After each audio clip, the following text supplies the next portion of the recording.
except Chris is not right. Oh, there you go. How did you?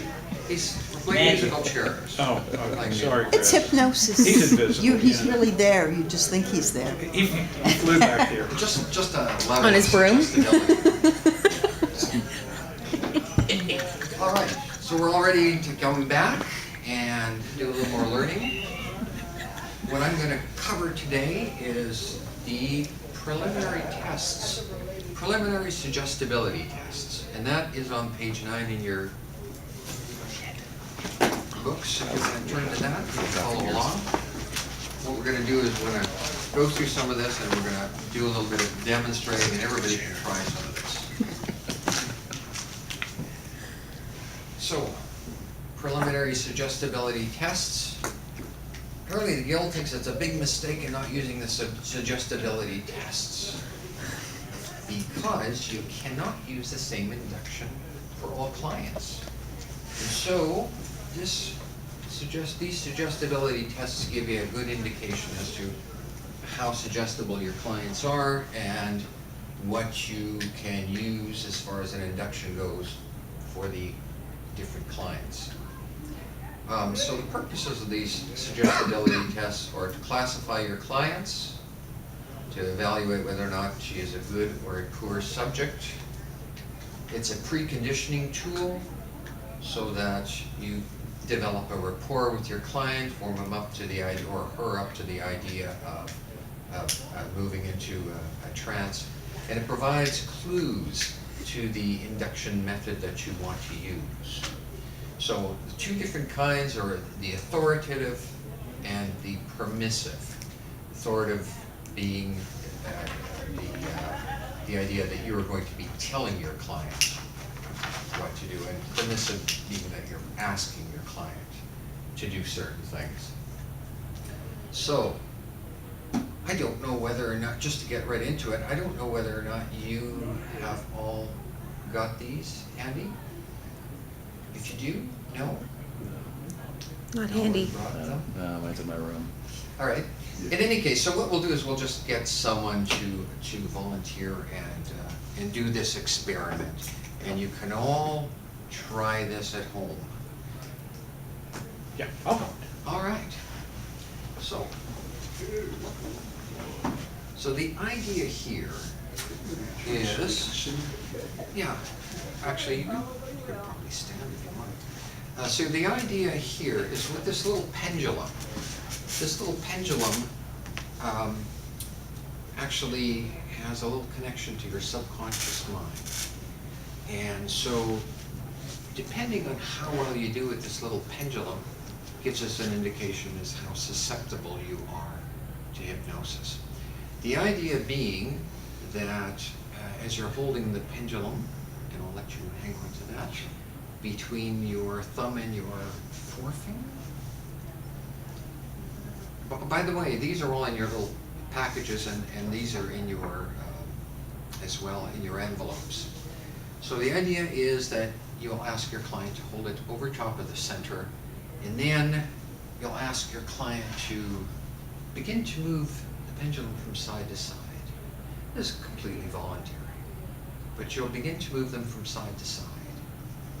And you can determine as to how susceptible your client is by noting how far it's moving from side to side. So again, this is all voluntary. You're not trying to do this, are you? Okay. So then you can ask your client to move from side to side. You can ask your client to rotate it clockwise. See if your client does that. Just without any effort. See if you can rotate that clockwise for us.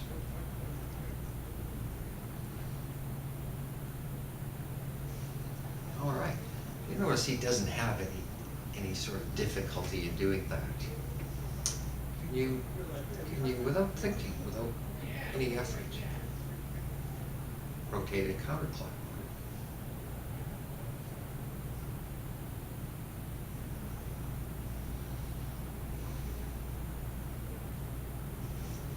So you can see he's a good subject. Does anybody else want to try this? Anybody else want to come up and try this? Have you all sort of had an opportunity to do some work with a pendulum? Okay, so there's other things that you can do with this pendulum other than just determining whether or not the individual is susceptible. You can actually reach down into their subconscious and ask them questions. For instance, if we want to, we can ask Will if there is, if I'm asking your subconscious questions, if there is a particular movement that you will give me that will give me a yes answer. So if I were to ask you if you're enjoying this, your answer would be, so that would be a yes, or that would be a no? That's a yes. So if I ask you the question whether or not you enjoyed paying bills, your answer would be? All right, so now we have a basis to work from. We know what a yes answer is, and we know what a no answer is. And we can now go back into his past and ask him particular questions. For instance, if he's afraid of dogs for a particular reason, or if something happened to him between the ages of 7 and 8, he could give us yeses and nos from his subconscious mind using this little pendulum.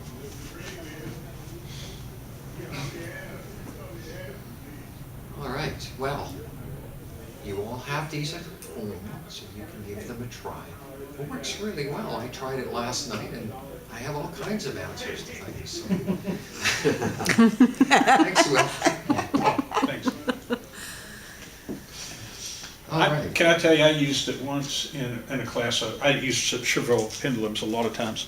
Did you? And a guy came out during that process. And he said, I have to tell you, thank you very much. He says, I can tell my family now. Oh, wow. Using this Chevreul. For you, Chris. Good It's for amazing. you. In any case, we Came out of the process. Oh, okay. I didn't catch that part. Yeah, it was like, For No, it once, was I have not. nothing to say. Is it recorded? in any case, it was amazing. Yeah.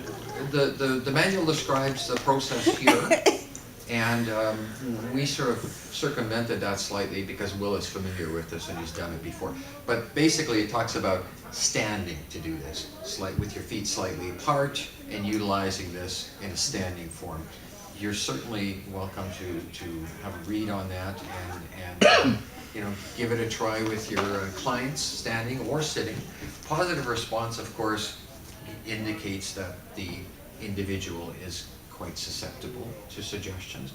Negative will give you an indication that the client has some resistance. Okay, so moving, unless there's any questions, let's move on to the next susceptibility test. And that is a test of imagination. You don't have to have a prop for this, so why don't we all try this one? We're gonna get you standing up.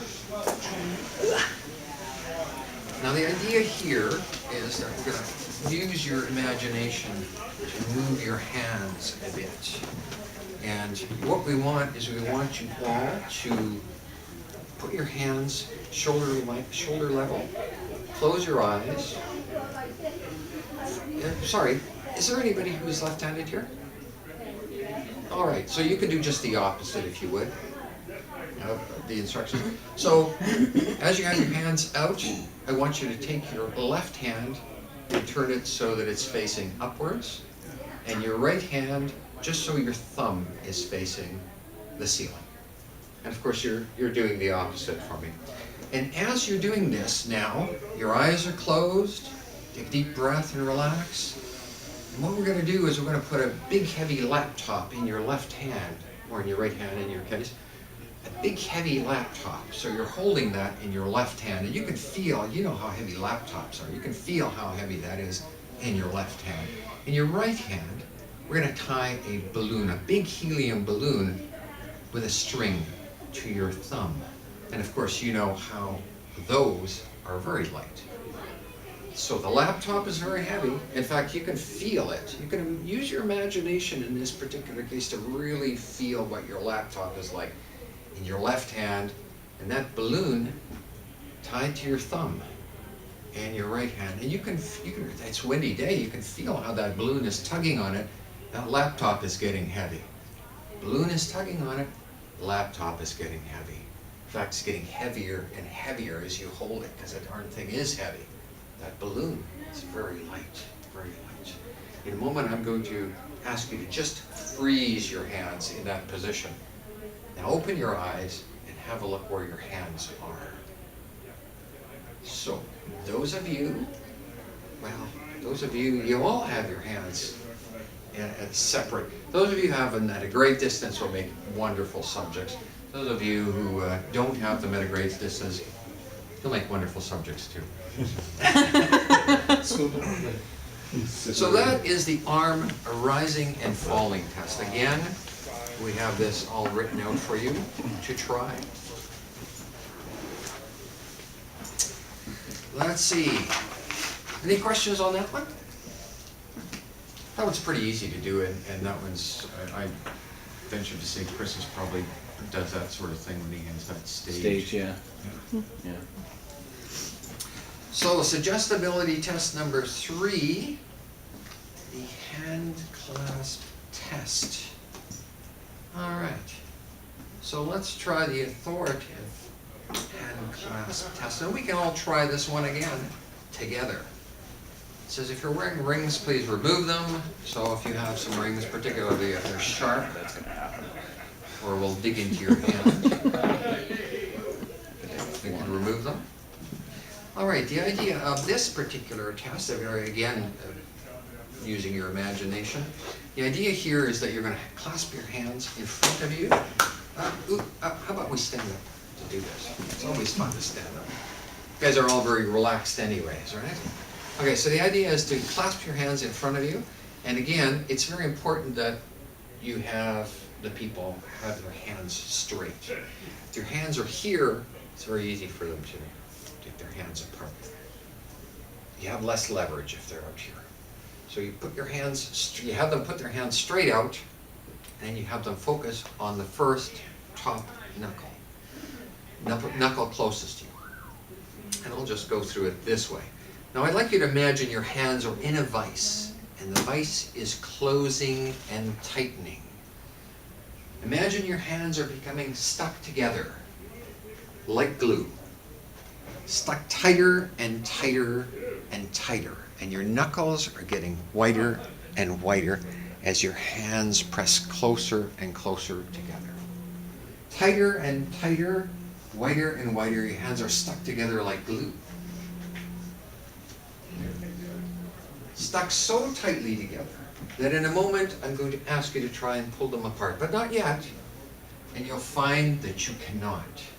They'll be so tightly stuck together that you'll find you'll be unable to pull them apart.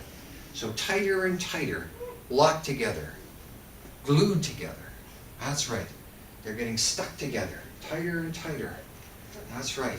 It's tighter and tighter. They're getting stuck together. That's right. They're getting locked together. They're getting locked together. They're locked together now. Try and pull them apart. Try in vain to pull them apart, and you cannot. The harder you try, the more difficult it is to pull them apart. Go ahead and try and pull them apart. You cannot do that, no matter what you do. They are locked together. That's right. And now, I want you to just relax, and they will come apart easily. Just relax. Thank you. Relax, Gabriel. Have a seat. Thank you.